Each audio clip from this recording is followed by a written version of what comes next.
What's up mga idolo? Welcome back again sa panibagong araw at panibagong tattoo session na naman po, syempre sa ating lahat. So ayun mga idolo, matagal-tagal tayong hindi nakapag voice record. Pasensya na at hindi tayo nakagawa ng panibagong video.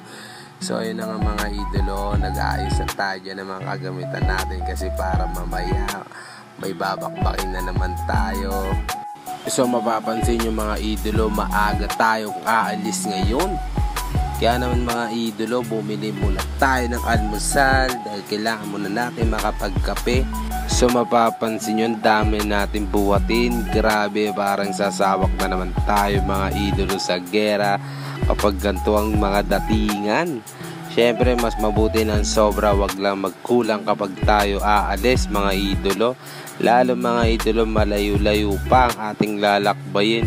So nandito na pala tayo mga idolo para maghintay ng train kasi pagkakaalam ko mga idolo, first trip daw nila ito. Kaya naman inagaan ko na, lalo ayaw ko naman mal-late.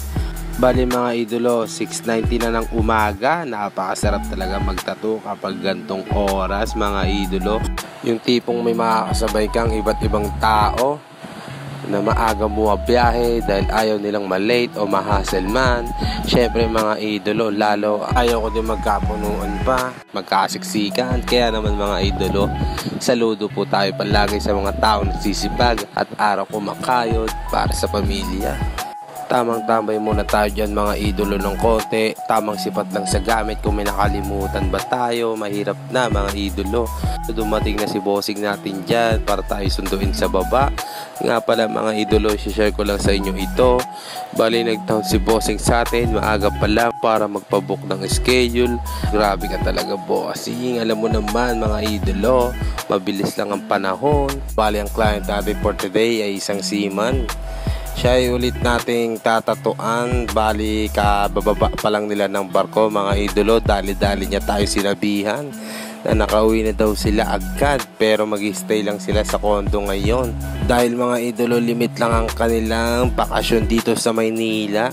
Bali magre-report pa sila sa kanilang mga opisina.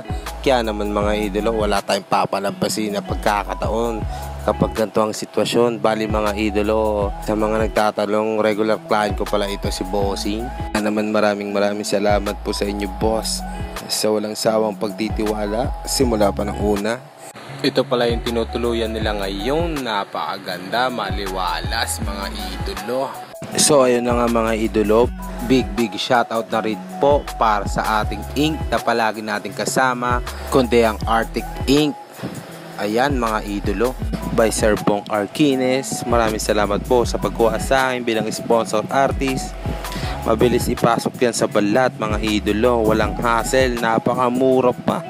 Syempre quality na din yan mga idolo para sa mga kapwa nating tattoo artist. Try nyo na din ang Arctic Ink mga idolo.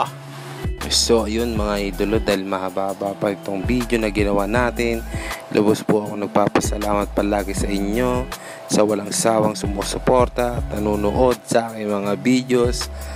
Pangako mas gagalingan pa natin sa mga susunod na darating na kliyente. Mabalik tayo sa ginagawa mga idolo. Mapapansin nyo mga idolo, idinikit ko na pala yung design ni bossing dyan sa kanyang balat. Bali ang design na gagawin natin for today ay isang dragon. Bali nagsabi si bossing sa akin na gawin ko daw colored at ako na daw ang bahala. Grabe mga idolo, doon pa lang sa part na yun mga idolo, talagang gaganahan ka na.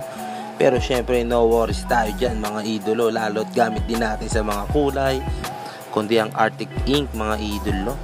Kaya naman mga idolo, ano pa ba nang gagawin natin? Syempre ibigay natin ang best natin bilang tattoo artist mga idolo.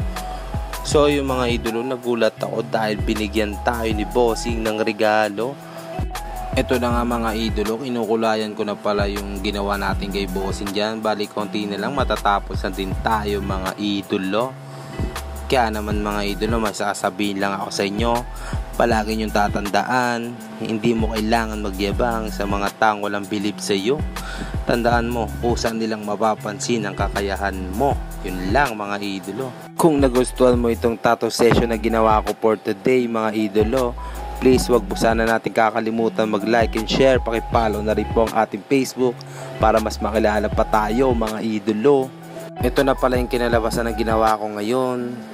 Bali dito na po nagtatapos ang ating videos mga idolo. Sa mga gusto magpatato, huwag po kayo maiyang mag-PM po sa atin sa ating Facebook. Agad-agad po tayo magre-reply. Yun lang, let's go mga idolo.